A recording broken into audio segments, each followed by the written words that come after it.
Welcome to 20 Minutes Self-Development with me, your host, Tam Dillon. 20 Minutes Self-Development, the podcast that's all about focused, effective self-development, one tool at a time. In each episode, I'll be introducing you to a specific practice or technique, and I'll be diving into why it matters, how it works, and how you can integrate it seamlessly into your daily life.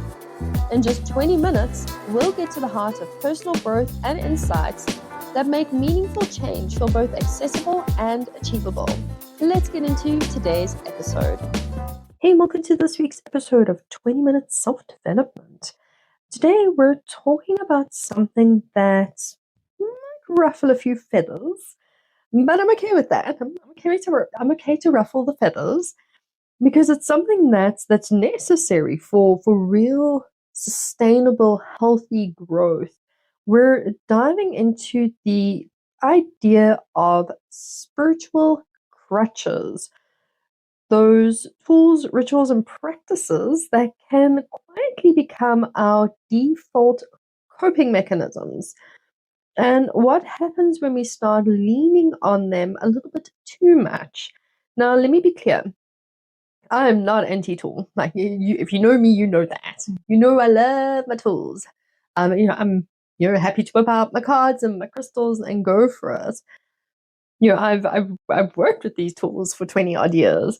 So because I've worked with them for so many years, I've seen how easy it is to go from using them as support to using them as substitutes for things like self-trust, self-leadership, discernment, decision-making, like handing over your power and responsibility. I've seen it. I've done it. I've been there. Okay. So today's episode is about helping you notice where you might be handing your power over and how to start calling it back. So what the heck are spiritual crutches? What does Tam mean when she talks about spiritual crutches? So when I talk about spiritual crutches, I mean both the tangible tools, things like tarot cards, crystals, astrology charts, rituals, candle magic, and the intangible ones, waiting for signs, relying on downloads or messages from spirit before making decisions, outsourcing clarity to spirit guides or external sources. None of these things are bad, okay? So I'm not like, sitting around waiting for spirit to give you a sign is a bad thing. That's not what I'm saying, okay? Like, let's reel it into the middle line. These things, they all have value. There's a reason why we have these things. There's a reason why we make those connections. It's when we need them to feel safe, when we can't make a choice or move forward without consulting something, that's when they shift from support to crutch. When you have this, like, it goes beyond just like I wonder what the cards think, to I need to know what the cards say. You've gone from support and curiosity to give me my cards because my cards need to tell me what to do. Like, if you ever pick up a pack of cards and you're like, oh my God, my cards need to tell me what to do, you need to put your cards down and go very far away from your cards, because your cards don't need to tell you anything in that moment. So this is where you have gone from supports, systems, and tools to crutches. And your tools must not be your crutches. Your practices must not be your crutches. They're there to support you, not carry you. So it's not uncommon to hear someone say, I can't decide until I pull a card, or if I don't light this candle at exactly the right moon phase, it won't work. Or I'm just waiting for a sign to confirm I'm on the right path. I've said those things. I'm like, oh, I need to light my candle at midnight, otherwise I'm going to miss the solstice. And I'm like, the universe is not going to strike you down with a thunderbolt because, you lit your candle at 12:05 and not 12:02. Like, really, like, I get spiritual alignment and rituals and, like, honoring rituals, but also, we don't have to be so hardcore about it. So this comfort, there's comfort in rituals, there's beauty in the connection that they offer, but when they become the only way we access clarity, we're losing something vital. It's like, oh, if I don't light that candle at 12:02, my manifestation is not going to work. Your manifestation is going to work if you light your candle at 12:07. 12:07, the numbers are more likely in aligned. Light it at 12:07. Like, bring yourself back to practicality when you're working with your tools and your practices. Because when we using them as the only way to, my tarot cards are going to tell me the answer, or if I gaze through my crystal ball, I'm going to find what it is that I'm looking for, that something else is going to tell me the answer, and what we're doing is our own capacity to listen and decide and act from in, like we're diminishing that. We're taking our inner voice and we're telling it to be quiet. Like, I don't want to hear from you, I want to hear from my cards. Like, you're not going to keep me safe. This big chunk of tourmaline in my back pocket's going to keep me safe. Like, you're diminishing the self by handing over that over reliance to your tools and your practices. And so let's chat about the hidden cost of this over reliance. And the truth is, when we become overly dependent on these tools, we slowly start to doubt ourselves, because we're handing over our trust. Our trust has now become externalized. We're not working from internal trust anymore. That trust is completely on the external. And we question our own knowing. We question our intuition. We're like, oh, but am I sure? Maybe I should see what the cards say. No, listen to yourself. Okay, you know what's going on. We land up delaying important choices. We delay decision making. We're starting to operate from fear and what ifs and mistrust and doubts.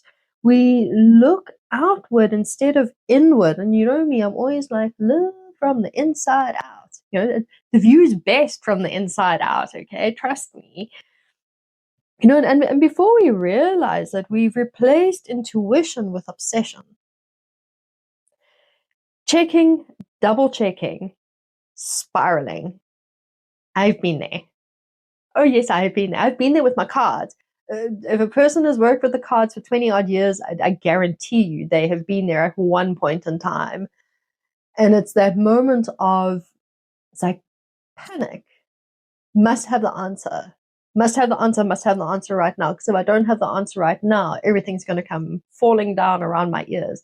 And now we're talking about Tam, like, good few years ago, back before she had done some work on herself, and knew, like, okay, that's just nonsense. All right, so bear with me here. And I did. I reached my cards and I read and I read and I read. And every card I drew, I was like, I'm not happy with that. I'm not happy with that. And I wasn't even looking at the cards. I was looking for the answer I wanted the cards to give me. Yes, we do that too. We're like, oh, if I keep pulling the cards, they'll eventually give me one that I like. And like, we have memes about that, and we laugh because it's true. Like, we do that. I've done that a handful of times. And if you've read cards, I know you've done that a handful of times, where you've drawn a card and asked the question, the cards are like, oh, here's your answer. In their, brutally honest way. And you're like, I don't like that answer. What else have you got for me? There's 77 other answers here. Let's look for one that feels better. I don't like this one. Now we've gone from self-trust to that thing of obsession, where we're spiraling, we're double checking, we're questioning, oh, that can't be right, that can't be right.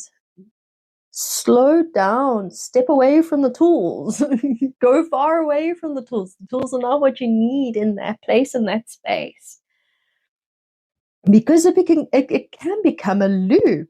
It can become a loop and a point of insanity if you get stuck in that loop. Like, you can spiral. And here I'm speaking in very much all seriousness. Like, don't spiral with your tools, because I know that it can happen, because I've seen it for myself and I've seen it for clients. I've had consistent clients over the years that they would come to me over and over and over and over, same thing, same thing, same thing, just spiral, spiral, spiral. And because me being the baby reader that I was back then, not being fully equipped to deal with those things in a healthy manner, I just spiraled along with them. So when clients, if you are a reader and a client comes in to see you and they're in that space of like, oh, I need the answer, nothing life or death, nothing that needs to be answered right then in that moment should be asked of the cards. No. Like, honey, keep your money and go home, put on your adult pants and take responsibility for your life and answer the questions for yourself, make the decisions for yourself. Come back when you are clear enough to gain some clarity. If you're looking for bigger picture or different options or different perspectives, cool, come back and chat to me then. But in the space where you are heightened and desperate for an answer, no reader should entertain that. No ethical reader should entertain that. And no person should go to their ethical reader in that state either and ask their reader to do that for them. So don't read in heightened states. Don't reach for your tools in heightened states unless it's a tool that's going to help you breathe and calm down and deal with what's going on a little bit more easily, sure. But don't lean on the tools that are going to, because you're looking for something to make whatever's happening go away or make the decision or fix whatever's happening. All right, are we starting to see the difference between healthy relationships with tools and unhealthy relationships with tools? I hope so. Okay. So with this loop that we're creating, where it's reading after reading, ritual after ritual, it's maybe if I light one more candle, maybe if I light the yellow candle, maybe if I light the pink candle, maybe I need to throw in some rose petals, maybe I need more, whatever, sage. Maybe I need to sage my house again. Maybe my aunt visited last week and she left some bad things and that's why my stuff's not working. And you're just constantly stuck in these loops, but nothing is actually shifting. Nothing is happening in how you feel, how you live, or how you choose. It's called avoidance. Yes. Where you're just like, oh, lighting this blue candle is going to fix everything for me. If you're not actually actively doing anything other than lighting the blue candle, you are avoiding. Yes. Tam is calling you out on your nonsense today. That's what today's episode is all about, calling you out on your nonsense.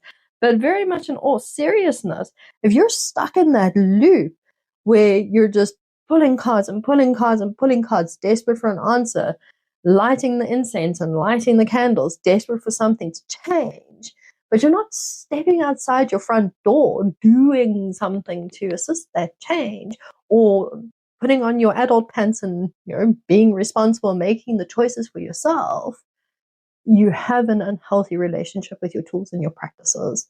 Your tools and your practices should be sacred and should be treated as such, not used in, they are not a band-aid. They are not there in when you've chopped off your foot and you're like, oh, 78 pack of cards, what should I do about my chopped off foot? No. Okay. Use your tools responsibly. Use your practices responsibly. Honor them. They are there to be honored. Sometimes this we're doing this and it's driven by fear. And it's a fear of making the wrong decision. And I get that because I've done that. I've pulled cards because I'm like, oh, what if I mess this up? What if I'm choosing is not the right thing? And I will pull cards a gazillion one times in the hopes that it's going to show me something different. And they're just like, man, we've told you already. What more do you want from us? You're just going to keep giving me the same answer. And it's also fear of being out of alignment. Fear of losing connection to spirit. When we're not doing the rituals, when we're not connecting with spirit on a daily basis, we're like, if I'm not making that connection, I'm not tuning in, I'm going to lose that connection. That connection will always be there. You don't have to be plugged in 24/7. You're not supposed to be plugged in 24/7. shamans and spiritual practitioners that do this as their life's work are not plugged in 24/7. You've got to unplug. Trust me, like, it's healthy to unplug. You must do it. So we're driven by fear in a lot of these respects. So instead of building capacity to sit in uncertainty or, take aligned risks, we keep seeking reassurance over and over and over. So we're just going to keep sitting in a house instead of stepping out the front door to go and do something, to make a decision or to, cause a shift. We're just going to keep sitting inside, putting cards, reassuring ourselves everything's going to be okay. Your cards keep going to be saying, yes, everything's going to be fine. Go out there and do it. Yeah, but are you sure? And they're going to be like, yes, you should go out there and do it. And you're going to do that. And you're going to do that for the next 100 years. And your cards are still going to tell you the same thing. So, you're looping. If you are looping with your tools and your practices and they're not moving you forward, there's a difference between the spiral that is spiritual work and self-development, because we come back to things, on a different level each time because we're shifting, we're moving. If you are not spiraling with movement and you are just looping, you've got to change something. Lighting another candle or another stick of incense is not going to make a difference. And the worst part is it feels spiritual because it is spiritual. There's spiritual practices and there's spiritual tools. It feels like, you're doing the work. I'm doing the work. Why is the thing not happening? I'm doing the work. Why am I not getting the results of my work? But underneath, you're just reinforcing the doubts, that belief that we don't know, we can't trust ourselves, that something or someone else has the answer we can't reach. So you're constantly waiting for the answer that you really need to just, reach on in on the inside and pull it on out. But you're not. You're constantly looking for it outside. And that is why you are spinning your wheels. So how do we reclaim some inner trust? What does it look like to shift this pattern? First, it's important to realize that tools should amplify your insight, not override it. Tools should be there to push you over into those, oh, that's awesome, ta-da, aha moments. That's what they're there for. They're not to, come to life and hand you your aha moments. They're supposed to spark them for you. They're meant to support your inner work, not replace it. They're not there to do the work for you. It's not, if I light this black candle every day, I'm going to lose 10 pounds. And then you go and sit on your couch and eat a bag of chips. No, you're going to gain 10 pounds. No matter how many black candles you burn, you can burn your candle and go for a run. Maybe yes. Okay. Like that, you gotta have, action with what you got going on there.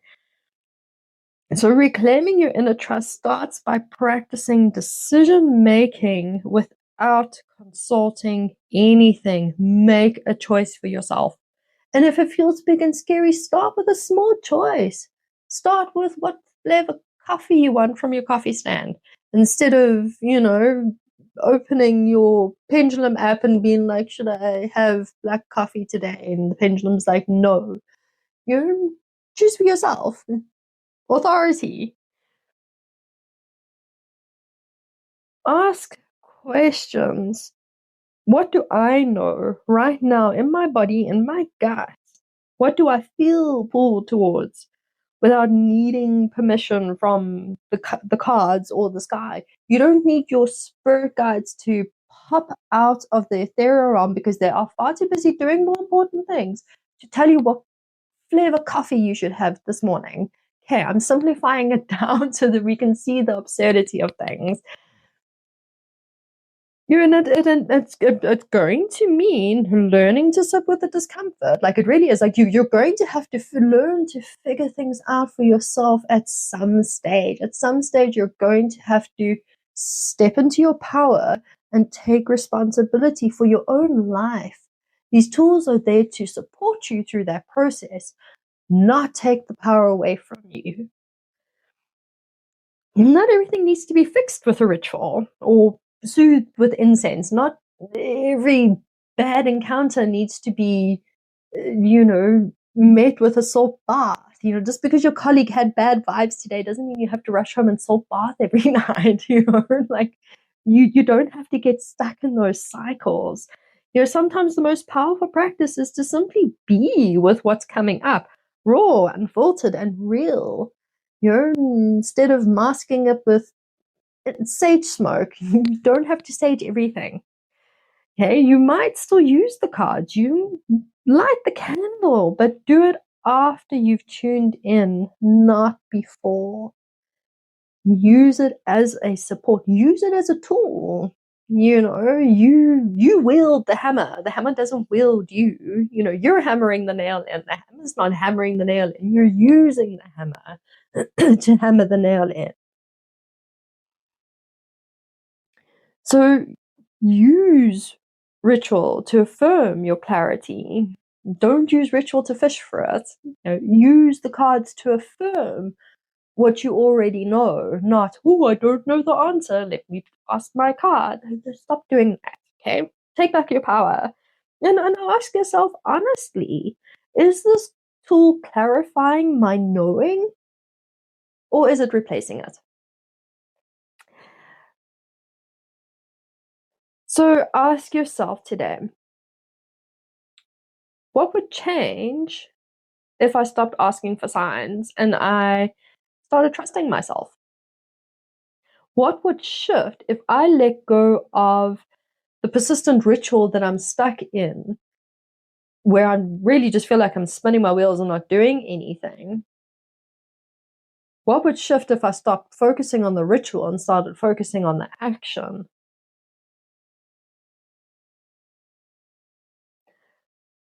What would happen if I stopped focusing on ritual and still believed I was worthy, ready, and whole? And I didn't need the ritual to be worthy, ready, or whole, or to find the answers. Letting go of spiritual crutches doesn't mean abandoning your practice. I'm not saying turf out your crystals. I'm not saying burn your tarot cards. Like they're tools. You don't go and throw your hammer and your screwdriver away, okay? Like you keep them in the toolbox for when you need them. And the same goes for these. It means stepping into it with more maturity, more self-trust, more power. I mean, I was a tarot baby at one stage. I asked the dumb questions. I came to the cards in fits of distress, like, give me the answer. I don't know what I'm doing. Make the decisions for me. Now I look back and I'm like, okay, now I know better. I don't do those things anymore because I honor and I respect the sacredness of the tools that I'm working with, and I understand their place in the journey of my life. So this really is not about rejecting the tools or the practices. It's about realizing you're more powerful than any tool you could ever hold. Like, seriously, in all genuine honesty, you are more powerful than any tool you could hold. If this episode has stirred something in you, take some time this week to notice where you reach for reassurance and where you could begin reaching inwards instead. So pay attention to that. Where externally are you reaching to for your reassurances? Are you reaching externally or are you reaching internally? And if it's externally, how can you shift that? Thanks for tuning in. Thanks for hanging out for me for these 20 minutes. Make sure to subscribe, and I'll see you next week as we keep building the toolkit for true grounded self-development, one step at a time. Thanks for joining me for this week's episode of 20-Minute Self-Development. If today's insights were helpful, be sure to subscribe so you don't miss next week's episode, where I'll share another practical tool or technique for your personal growth journey. If you're looking for more personalized support, my self-development coaching offers a space to explore these tools at a deeper level and tailors them to your unique needs. You can also visit the Tam Dillon Academy for all my courses and upcoming programs to also help you along your self-development journey. Until next time, keep showing up for yourself, and remember, growth happens one small intentional step at a time.